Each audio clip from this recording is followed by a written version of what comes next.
Shalom Yeladim. One of the most exciting times of the year, Purim, the beautiful miracle, the beautiful Megillat Esther, all the beautiful mitzvot of Purim. It's so exciting, and let's just get straight to it. You ready? So a long time ago, in a place called Shushan, in the country of Paras, Persia, there was a king, King Ahasuerus. King Ahasuerus had a queen, Queen Vashti, and King Ahasuerus was the king over 127 countries. 127 countries all over the world. He was in charge of most of the world. But one thing about this king, he loved to make parties. He loved parties. And he made a party 180 days. That's like 6 months of just party. And then when he finished, he made another party for 7 days. And at this party, there was any kind of food you want. There was any kind of drink you want. He had kosher food, not kosher food, whatever you wanted, he had. And after so much partying, you know what? He said, I have a party just for the men. Queen Vashti, she's at a party of just women. He said, you know what? Somebody go call Queen Vashti. I want her to come to my party. But when Queen Vashti heard it, she said, no. And instead of being nice about it and saying, you know, I don't want to come to your party, I don't want to come to a party full of men, she said, you know what? She started screaming, and she didn't even talk like a queen. She was very mean about it. I'm not coming to your party. You can't tell me what to do. You're not really a king. I'm really the queen. I'm really I'm the boss. I'm going to make the decisions. King Ahasuerus did not like that. It made him very, very angry. And he said, if Queen Vashti doesn't know how to act like a queen, then I'm going to send her away and I'm going to find a new queen. But a few days later, King Ahasuerus missed Vashti. He felt bad for sending her away. And he said, what am I supposed to do now? And people told him, well, we got to find a new queen. Okay. So he sent horses and messengers all over 127 countries, and we're going to find a new queen. And everyone gathered to Shushan. All the ladies gathered to Shushan. And in Shushan, there was a special tzaddik. His name was Mordechai. Mordechai had a cousin. Her name was Esther. She was also taken to the king's palace. And the king looked at all the girls. Looked at all the girls from all over 127 countries. He looked and he looked and he looked. And finally, the last girl, Esther, he looked at her, he spoke with her, saw that she was a really nice, sweet, kind girl. She was humble. And King Ahasuerus put a crown on her head and he made her the new queen. He made her the new queen and make a big party for her. But she kept a secret. She didn't tell anyone that she was Jewish because her cousin Mordechai told her, don't tell anyone that you are Jewish. We're going to keep that a secret. Now, every day, Mordechai would stand by the gate of the palace and just to find out what's going on with his cousin Esther. And one day, Mordechai heard the two security guards, Bigtan and Teresh, speaking a different language. Now, Mordechai was very, very, very smart. Mordechai knew a lot of languages. The reason Mordechai knew a lot of languages, Mordechai, before being in Shushan, he used to be in Eretz Israel, and he had a job. He was part of the rabbis in the Beit HaMikdash.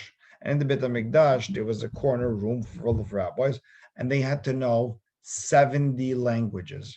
You didn't just have to be smart. You didn't just have to be a rabbi. You also had to know a lot of languages.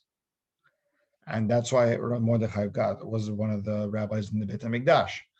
Now, when he was there, Bigtan and Teresh didn't know that Mordechai spoke one of those languages. He didn't know he spoke every language, so they just thought he was there, and they spoke a different language. But Mordechai heard it, and he understood what they were saying, and they were trying to hurt the king. They wanted to be the king. They wanted to be in charge. So they had a plan to hurt the king. Mordechai heard about it. He told Queen Esther. Esther told the king. King found out, sent them away. They wrote it in the king's diary, but they forgot to give Mordechai a reward. We'll see why that's important later. After that, King Ahasuerus made Haman the second in charge, second person in command. And Haman made a rule, everyone has to bow down to Haman. Mordechai said, no, I only bow down to Hashem. And every day Haman would walk by Mordechai and he would say, bow down to me. And Mordechai said, no, I'm not listening. I only bow down to Hashem. That made Haman furious, angry. And he said, you know what? I have an idea. We're going to get rid of the Jewish people. I'm going to get rid of Mordechai also. And he played a lottery game. It's called a pur. Let's say it together. Pur. And he didn't play it once. He played it twice. He played the pur game twice. That's why we call the holiday Purim, because one lottery game is called Pur, two lottery games is called Purim. And he played it twice. The first time it went around. It fell into number 12. 12 is right over here, the month of Adar. And then he rolled the dice again, and it fell into number 13th. And he made a decision. On the 13th day of Adar, we're going to get rid of the Jewish people. So the next day, he comes up to King Ahasuerus. He tells him, King Ahasuerus, there's a group of people, and he makes up an amazing lie. He doesn't say the truth. He says, King Ahasuerus, there's this group of people, horrible people. They don't listen to you. They're very, very, very bad. They're always fighting with each other. They don't listen to the rules. They do whatever they want. Who are they? Asked King Ahasuerus. Haman said, it's the Jewish people. You got to get rid of them. And he said, you know what? Here's a big bag of 10,000 silver coins, and I'll help you get rid of them. King Ahasuerus said, yeah, let's get rid of them. He saw the money. He loved the money, King Ahasuerus. And they sat together to get rid of the Jewish people. Now, every Jewish community that got the message that on the 13th day of Adar, Haman and King Ahasuerus are going to get rid of the Jewish people, they started crying. They were very, very sad. Mordechai was crying and crying and crying. And a servant named Hatach came to tell Queen Esther, your cousin Mordechai outside the gate, he's crying. And she said, why is he crying? Well, he's crying because King Ahasuerus and King Haman want to get rid of the Jewish people on the 13th day of Adar. And Queen Esther said, what should I do? And Mordechai sent to her that you have to go to the king and tell the king what's going on and tell him that you're Jewish so he could save us. So Queen Esther had a great idea. Okay, this is what we're going to do. We're going to fast. That means we're not going to eat. We're not going to drink for 3 days. We're just going to pray. The entire Jewish people are just going to pray for 3 days. By the way, those 3 days happened to be on Pesach. That year, there was no Seder on Pesach. There was no Haggadah. There was no 4 cups of wine. There was no matzah, nothing, no haroset, nothing. They just prayed and prayed and prayed for 3 days. And after 3 days, Queen Esther mustered up the courage and she came in front of the king. And when the king saw her, he missed her so much. And he stuck out his royal scepter. And Queen Esther touched it. And she said, I want to invite you to a party. Just me, you, and Haman. And at the party, King Ahasuerus asked, Queen Esther, what would you like? I'm willing to give you up to half of what I own. And Queen Esther said, you know what? I'm not ready to tell you what I want. I would like to make another party tomorrow, just me, you, and Haman, and tomorrow I'll tell you what I want. That day, Haman went home so happy, but then he saw Mordechai. And when he saw Mordechai, he told him, bow down to me. And Mordechai said, no. Haman went from being so happy to so angry. He came home. He told his entire family about Mordechai and how much Haman is the second, the king, and everyone's listening to me, and I'm in second in charge, and the king loves me so much, and the queen loves me so much. He invited me to that party, and Mordechai doesn't listen to me.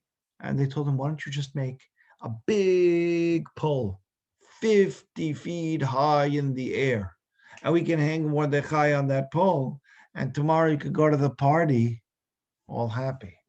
And Haman loved the idea. And the whole night he worked and worked and worked on making that pole.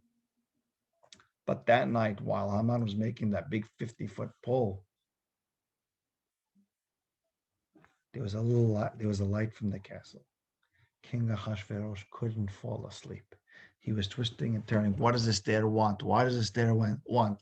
Why she keep on inviting Haman? What's really going on? What's going on? She couldn't take it anymore. He couldn't take it anymore. What's going on? So he told his servants to take out his diary. And let's read what's going on. What's in my diary. And they started reading and reading, and all of a sudden it opened up that page.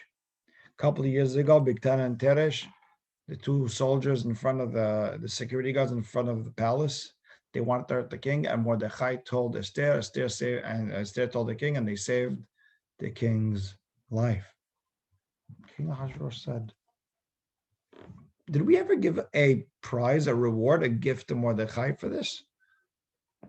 They said, we don't think so. When Haman gets here in the morning, I'm going to speak with him.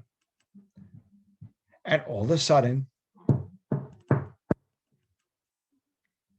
the king hears a knock at the door. And he says, come in. It was Haman. It just became morning. Haman popped in. He wanted to tell the king about a plan to hang Mordechai. But before Haman could say anything, King Ahasuerus said, wait a second, wait. I need to discuss something with you. There's someone I really, really, really like. Someone who saved my life. Someone who treats me with so much respect. I love him so much. He took care of me, and I want to take care of him. I want to give him a prize. Haman, what prize do you think I should give him? Now, Haman thought King Ahasuerus was talking about him. He thought he was talking about him, so he got very excited. Guy who saved the king's life, let him wear the king's clothing, let him wear the king's crown, let him go on the king's horse, and have someone take him all over the city and tell him, this is what will happen if the king loves you. King Ahasuerus said, great idea. Go do that to Mordechai. No, but wait, don't miss one thing from what you said. Exactly what you said, I want you to do to Mordechai. Haman was in shock. He came to hurt Mordechai, and now he has to give Mordechai a gift. So he goes to the shul. Remember, Mordechai is still fasting. And he was giving a class. It was the first day of Pesach. So they're learning about the mitzvah of the Omer. We're going to learn about the Omer very, very soon. And he gets to the shul. He sees Mordechai teaching everyone Torah. And he waits and waits and waits. After the class, Mordechai prays. And after the tefillah, Mordechai thought that Haman was coming to hurt him. And Haman said, Mordechai, what are you teaching the children about? And Mordechai said, I was teaching them about the Omer. What's the Omer? Bundles of wheat that we put on the Mizbeach. Haman looks at Mordechai and says, with those bundles of barley and wheat, you beat me. You won. With that Torah that you're teaching, that's how you won. Come with me.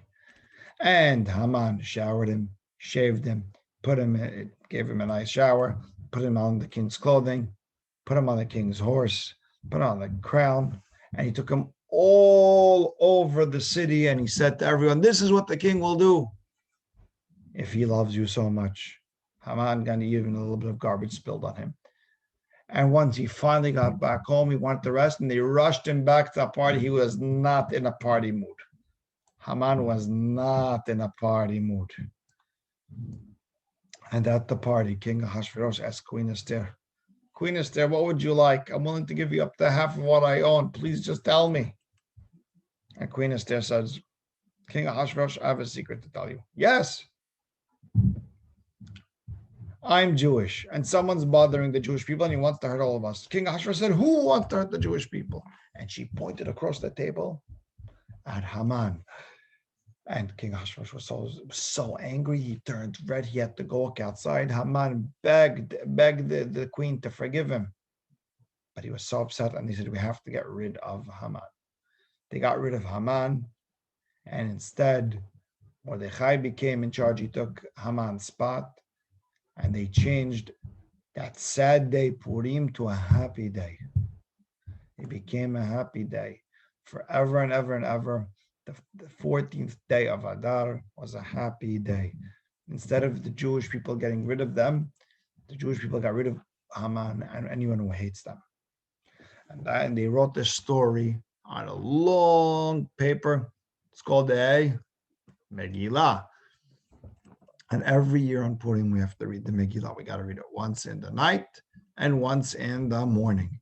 In the night, we're going to say 3 berachot. 1 for reading the Megillah. 1. Number 2, we're going to thank Hashem for the miracles. And number 3, the first time we do any mitzvah, we say Sher Hayanu. So at night, we say 3 berachot. And in the morning, we're going to say 2 berachot. And after we read the Megillah, we're going to go home, we're going to have a little party.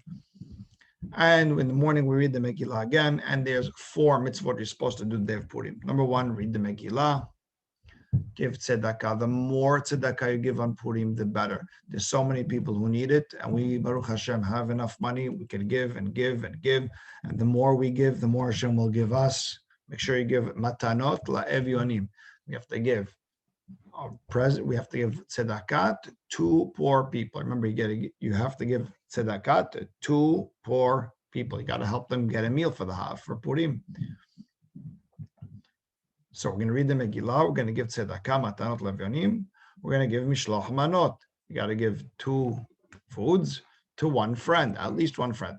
You give more people, even better. You made a bigger mitzvah. And of course, we have a big party. Some people have it with their friends. Some people have it with their family. Some people had it in the shul. It's one of the most amazing times of the year, the party of Purim. Other mitzvot, we all know, we dress up on Purim, right? We dress up the same way Hashem was hiding the whole time. I didn't say Hashem's name not even once during the story of Purim. You know why? Hashem was hiding. Hashem was there the whole time helping, but he was hiding. So we also hide. We put on costumes. And one more thing that's very, very important. Everyone is so busy doing so much mitzvot on Purim that they forget to learn Torah. It's a special time to learn Torah. It is so important to learn Torah. It is also a very, very important time to pray. So make sure mommy and daddy get a chance to pray, okay? So now we learn Torah. And you know it's especially important to learn on Purim? Purim is 30 days before Pesach, and that's when we start learning about Pesach, but we got some time for that. We're going to learn about it very, very soon. Shalom Yeladim, Hag Sameach.